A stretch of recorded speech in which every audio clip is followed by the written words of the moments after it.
বঙ্গোপসাগরে তৈরি হচ্ছে অতি গভীর নিম্নচাপ। আজ থেকেই শুরু হয়ে যাচ্ছে অতি গভীর নিম্নচাপ এবং বিভিন্ন এলাকায় প্রচুর পরিমাণে ঝড় বৃষ্টির সম্ভাবনা রয়েছে। এবং যারা বিভিন্ন চাষি ভাই রয়েছেন সেই চাষিরা বেশ কয়েকদিন সার ওষুধ প্রয়োগ করা থেকে বিরত থাকবেন এবং এই সময় সমস্ত চাষি ভাইরা একটু সতর্ক থাকবেন। এই বেশ কয়েকদিন বিভিন্ন একটু আবহাওয়ার দিকে নজর রাখবেন যাতে আপনাদের চাষের ক্ষেত্রে বা ফসলের ক্ষেত্রে ব্যাপক পরিমাণে কোনো ক্ষতির সম্মুখীন না হন। আজকে সারা পশ্চিমবাংলা জুড়ে দুর্গাপুজোর বিজয়া দশমীর দিন চলছে। সকলকে শুভ বিজয়া দশমী জানাই। তো আজ থেকে দেখা নিয়ে যাক আজকে কোথায় কত পরিমাণে বৃষ্টির সম্ভাবনা রয়েছে এবং কালকে পরশু তার পরের দিন কোথায় কত পরিমাণে বৃষ্টি হতে পারে। তো দেখতে পাচ্ছেন আজকে বঙ্গোপসাগরে অতি গভীর নিম্নচাপের সম্ভাবনা দেখতে পাওয়া যাচ্ছে। বিশাখাপত্তনম ভুবনেশ্বর এলাকায় প্রচুর পরিমাণে একটা জোরালো অতি গভীর নিম্নচাপ বা ঘূর্ণিঝড় আসলে পড়ার সম্ভাবনা রয়েছে। এই অতি গভীর নিম্নচাপটা কোনো আবহাওয়া দপ্তরের রিপোর্ট অনুযায়ী এটা সাধারণত হালকা পরিমাণে একটা ঘূর্ণিঝড়ের হওয়ার সম্ভাবনা রয়েছে এবং সেটি ধীরে ধীরে বিভিন্ন এলাকায় স্থলভাগের দিকে ছড়িয়ে যাবে। এই নিম্নচাপটি সাধারণত যত বেলা এগোতে থাকবে, যত দুপুর হতে হবে, সেই সমুদ্র বঙ্গোপসাগর থেকে সেই নিম্নচাপটি স্থলভাগের দিকে এগিয়ে যাবে এবং সাধারণত বিভিন্ন এলাকায় উড়িষ্যার বিভিন্ন একাংশে যেমন করবা রাউরকেল্লা এলাকায় প্রচুর পরিমাণে অতি গভীর বৃষ্টি সম্ভাবনা রয়েছে। এবং তার সাথে আমাদের দক্ষিণবঙ্গের বিভিন্ন এলাকায় কলকাতা, হাওড়া, হুগলি, পশ্চিম মেদিনীপুর, উত্তর চব্বিশ পরগনা, দক্ষিণ চব্বিশ পরগনা, পুরুলিয়া, বাঁকুড়া, ঝাড়খণ্ডের বিভিন্ন এলাকায় প্রচুর পরিমাণে অতি জোরালো বৃষ্টির সম্ভাবনা রয়েছে এবং এই বৃষ্টিতে চারিদিকে জলমগ্ন হয়ে যাওয়ার আরেকবার পুনরায় সম্ভাবনা রয়েছে। আজকে সাধারণত দুপুর 1টার পর থেকে আবহাওয়াটা চলুন দেখে নিয়ে যাবো। দুপুর 1টার দিকে সাধারণত পশ্চিমবঙ্গ, বাংলাদেশ, উড়িষ্যা বিভিন্ন এলাকায় প্রচুর পরিমাণে বৃষ্টির সম্ভাবনা আমরা দেখতে পাচ্ছি।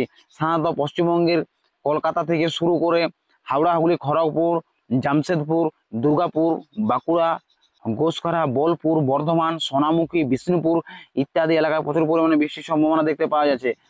তার সাথে উড়িষ্যার উপকূলবর্তী এলাকার বিভিন্ন দক্ষিণ দিকের একাংশে প্রচুর পরিমাণ অতি গভীর আমরা নিম্নচাপের অবস্থান দেখতে পাচ্ছি।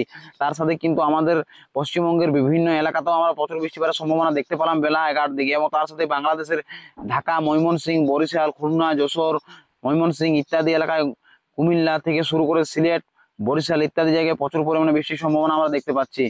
এবং যেই দুপুর পেরিয়ে সাধারণত বিকেলের দিকে যাব সেই সময় সাধারণত আবহাওয়া কিছু কিছু এলাকায় দক্ষিণবঙ্গের বিভিন্ন একাংশে আবহাওয়া একটু হালকা মাঝারি পরিষ্কার হওয়ার সম্ভাবনা রয়েছে, আকাশ একটু পরিষ্কার হওয়ার সম্ভাবনা রয়েছে। কিন্তু যেই পরবর্তী তারপর দিন শুক্রবার 3 তারিখ আমরা চলে যাবো, সেই 3 তারিখে ভোরের দিকে একেবারে অতি গভীর নিম্নচাপ আবার ঘনীভূত হচ্ছে এবং দক্ষিণবঙ্গের বিভিন্ন এলাকাগুলোতে প্রচুর পরিমাণে বৃষ্টির সম্ভাবনা দেখতে পাওয়া যায়। সাধারণত খড়গপুর এলাকায়, জামশেদপুর এলাকায়, কলকাতার বিভিন্ন অংশে, তার সাথে বারিপদা, জলেশ্বর, আরামবাগ, কুমিল্লা, বাঁকুড়া, দুর্গাপুর, পুরুলিয়া জেলার একাংশে প্রচুর পরিমাণে বৃষ্টির সম্ভাবনা দেখতে পাচ্ছি।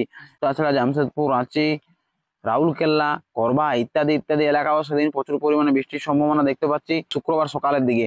এবং যে যত বেলা এগোতে থাকবে সেই সাধারণত নিম্নচাপটি ধীরে ধীরে মধ্য ভারতের দিকে যেতে থাকবে এবং পশ্চিমবঙ্গের বিভিন্ন একাংশে আবহাওয়া পরিষ্কার করতে থাকবে।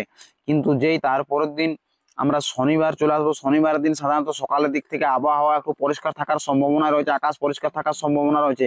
কিন্তু যেই আবার বেলা গড়াবে, যেই দুপুর পার হয়ে যাবে, সেই বেলা 2টো বা 3টের পর আবার সাধারণত বিভিন্ন এলাকায় যথেষ্ট বেশি পরিমাণে বৃষ্টির সম্ভাবনা দেখতে পাওয়া যাচ্ছে।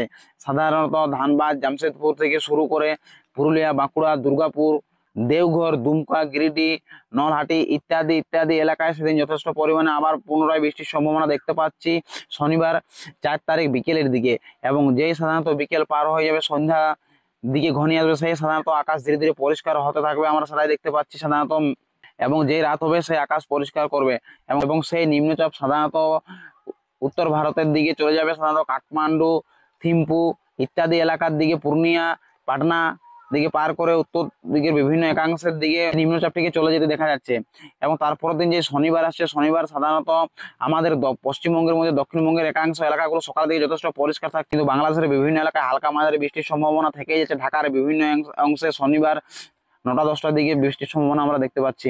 কিন্তু পশ্চিমবঙ্গের আকাশ সেদিন যথেষ্ট পরিষ্কার আমরা দেখতে পাচ্ছি। কিন্তু যেই সকাল পার হবে, বেলা পার হয়ে যাবে, সাধারণত বেলা 11টা বা 12টার দিকে সাধারণত আবার পুনরায় যেই দুপুর পার হয়ে যাবে, শনিবার 5 তারিখে আরো অতি গভীর নিম্নচাপ জোরালো বৃষ্টিপাতের সম্ভাবনা দেখতে পাচ্ছি আমরা সাধারণত। আপনারা সকলে দেখুন, দুর্গাপুর, সিউড়ি, মিহিজাম, বাঁকুড়া, বর্ধমান, পুরুলিয়া, ধানবাদ, রাঁচি, মুড়ি বিভিন্ন এলাকায় প্রচুর পরিমাণে, হাজারিবাগ বিভিন্ন এলাকায় প্রচুর পরিমাণে বৃষ্টির সম্ভাবনা দেখতে পাচ্ছি।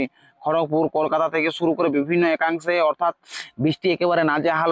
বৃষ্টি থেকে এখন বেশ কয়েকদিন মুক্তি পাচ্ছেই না, যাতে কৃষকদের কিন্তু একদিক থেকে যথেষ্ট সুবিধা হতে পারে, আবার অনেক দিক থেকে বিভিন্ন কৃষকদের প্রচুর পরিমাণে অসুবিধায় পড়বে, অনেক সমস্যার সম্মুখীন হবে অনেক কৃষকরাই। তাহলে 5 তারিখে কি হারে আবার পুনরায় বৃষ্টির সম্ভাবনা আপনারা সকলে দেখতে পেলেন।